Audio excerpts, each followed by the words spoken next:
So just leaving the gym here that I train at sometimes.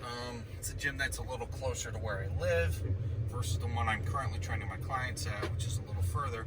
And the reason I do a lot of these videos in the car is because I generally see some really stupid stuff in the gym, and it inspires me to create a video to explain why you shouldn't be doing some of the ridiculous shit that you see in the gym. And today on the way out, I see this quite a bit actually, is, what is the difference between training, one limb at a time versus, like a one-arm dumbbell press or a one-arm curl or a one-arm extension, or in many really dumb cases, a one-arm or a one-leg leg press, versus just training both the limbs at the same time, such as two-arm chest press, two-leg leg press. Because you see a lot of machines, especially hammer strength, have independent movement arms versus fused movement arms. So an independent movement arm is like your traditional hammer strength plate loaded machine where each arm moves independently.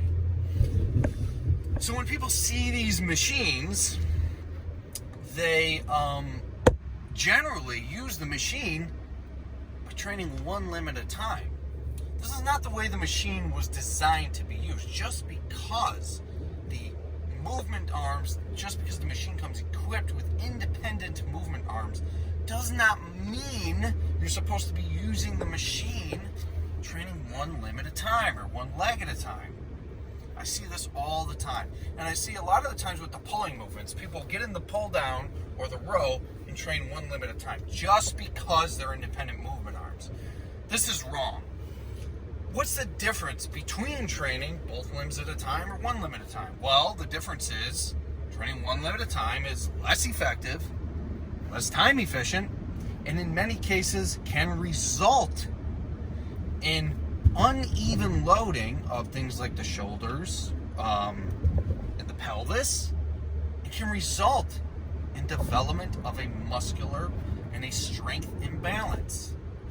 Contrary to what idiots believe, if you have a muscular imbalance or a strength imbalance, you do not want to train one limb at a time. You want to train both. You want to evenly load both sides of the body in order to correct the strength imbalance.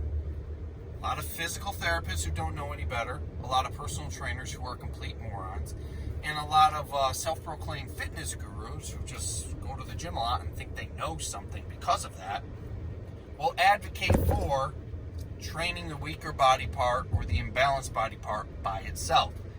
This is wrong.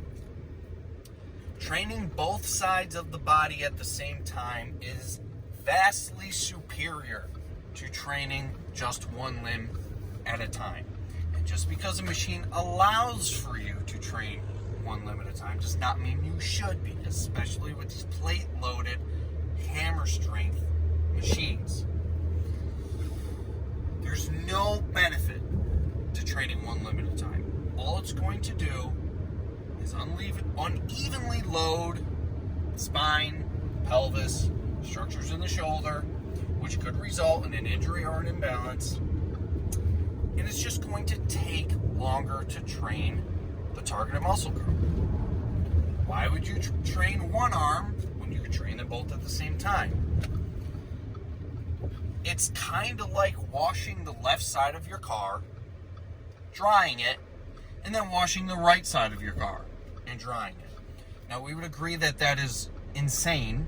It doesn't make much sense at all, because the result is the same. You're going to get the whole car washed, but you're just wasting time and making it less efficient by doing one side, drying it, and doing the other, and drying it. The same holds true to training one limb at a time on one side of the body at a time. It is less efficient, and in many cases less effective, because of the overall level of muscular effort involved with only training one side versus the other. If you train both sides at the same time, you're going to be stimulating more muscle tissue at once, which is going to be more intense on the overall on the systems of your body, your cardiovascular system, your your nervous system, and it's going to result in a better stimulus. The more tissue you can generally train at once is going to result in a higher intensity of effort overall, which is going to result in a better stimulus overall. So, don't train one limb at a time, unless you have to work around an injury of some sort. Say you broke your hand or something, but there's still ways around it. There's no benefit to training one limb at a time or one side of the body at a time. Just don't do it.